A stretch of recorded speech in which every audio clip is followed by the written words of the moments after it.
Le aziende agricole in Friuli sono tutte in forte sofferenza.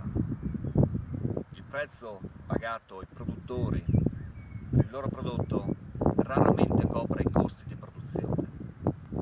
Il prodotto friulano è venduto come prodotto mercantile, significa che ha lo stesso prezzo del prodotto del frumento, in questo caso prodotto in Kazakistan, in Romania, in Ucraina, quindi è impossibile essere competitivi.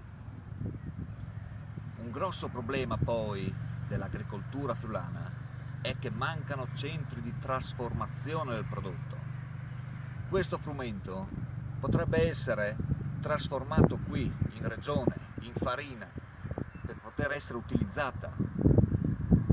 Ad esempio, il settore che fattura di più in Friuli in questo momento non è il settore metalmeccanico, è il settore del prodotto da forno. Le merendine, i biscotti, le fette biscottate, i crackers.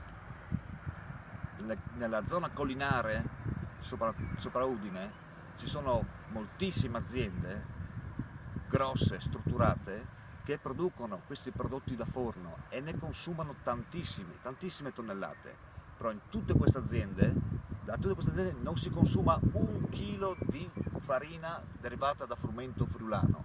Non perché questo frumento non sia buono, ma perché in Friuli non abbiamo uno stabilimento capace di lavorare grosse quantità di frumento, un mulino per intenderci, perché possa rifornire queste aziende che hanno bisogno di grosse quantità e di quantità costanti nel tempo.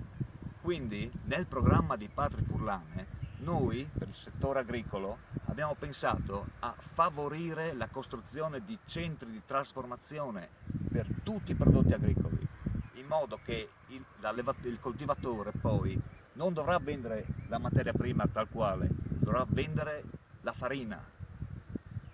Mandi!